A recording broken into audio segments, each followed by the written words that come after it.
This is Photoshop Project 1 Composite Movie Ad. We are still in Stage 3, and at the end of the last video we were making corrections to the layer mask that's been applied to the skyline layer. You can go back in and continue to readjust using your brush tool.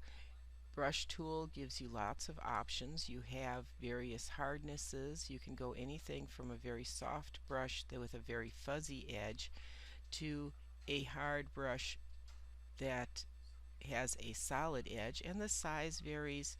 You can go from a very large brush down to a brush that is as small as 1 pixel.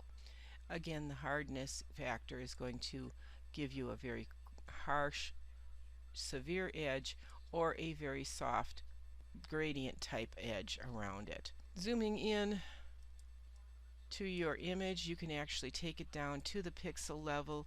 You can do adjustments as you see fit to this. If I were to take a very small, maybe a 2 pixel brush with a hard edge on it, I could actually go in and paint in, let's see, I want to be on the brush, there we go. Paint in with white. Remember, white reveals and black conceals, so I could go in very easily and put in a brush stroke to clean up an area. Just simply by applying one stroke I can clean up a line, and look and see what I've got. So here again, I'm working at the pixel level on this, so we can go in and make whatever adjustments we want. Just because I'm doing this as a demonstration, I can show you what I'm working on. Doesn't mean you have to. Holding down your Shift key is going to constrain your motion to a straight line, just like it did in Illustrator. And I can go in and I can clean up and create fresh lines that are going to let items shine through. If I see any other issues that I want to clear up, I can of course go in simply by painting either in white or in black. Black will add to the mask, white will reveal. Back in our layers panel, we want to add a feather to this to make a softer line around the skyline. So we're going to select the layer mask and go to Window, Properties, and this is going to open up the Properties panel for the layer mask. And in here we can add a feather to our layer mask. We want to put in about a 25 pixel feather to make a very soft edge around our selection. If you change your value down to 1 pixel, the small feathering value will minimize remaining background artifacts around the edges of your mask. So you can control how much of an effect you want. The book is calling for a 1 pixel. If you select to do something other than that, you're going to get this kind of a look. We want to be relatively narrow with about a 1 pixel so that we get a nice edge around it without losing the skyline. And then in your channels panel you can turn off the viewing the skyline mask. Next we want to move into the bricks layer, so let's hide the skyline and turn on bricks, and we can zoom out so we can see what we're working on. And we're going to use the Quick Select tool, which is underneath the magic wand. Make sure that Sample All Layers is turned off. We do not want to accidentally pick up something off of another layer.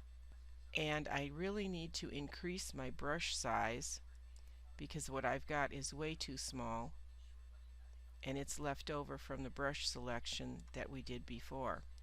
So when I increase my brush size, I can simply drag through the selected area, and the pixels that are going to be picked up are those that are similar in color. We're going to click the Select and Mask button in the Options bar.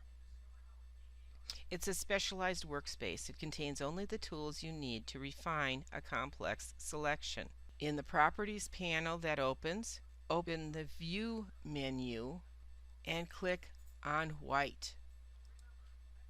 The default that we had was onion skin, and that shows masked areas as semi-transparent. We're going to change the opacity slider. Come on, there we go. Opacity needs to be changed to 100%. At 100%, our masked pixels are completely hidden by that white area. And you can experiment with the adjustments in the property panel. You can change the smoothness, the radius. You also have the ability to go into your edge detection.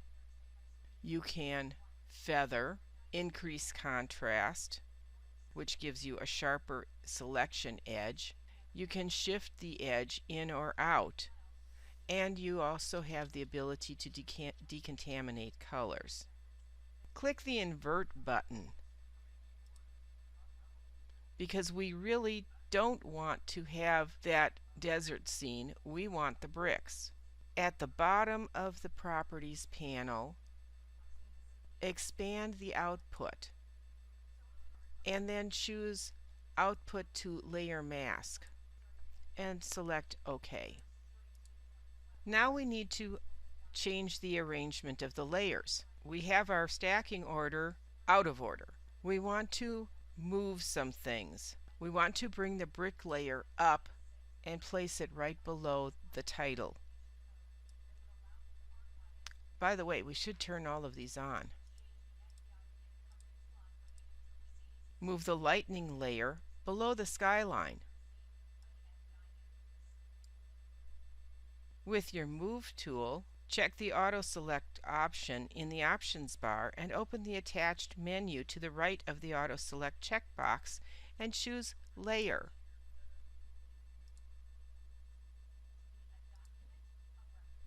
When Layer is selected, only the relevant layer is going to move, even if it's part of a group.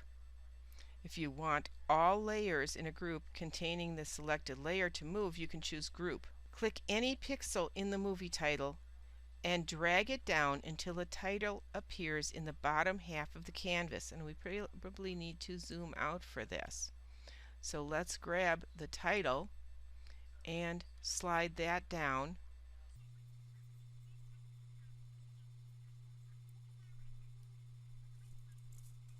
Pick up the storm layer and drag the storm layer up until the image fills any of the transparent layer or any of the hole that you could see.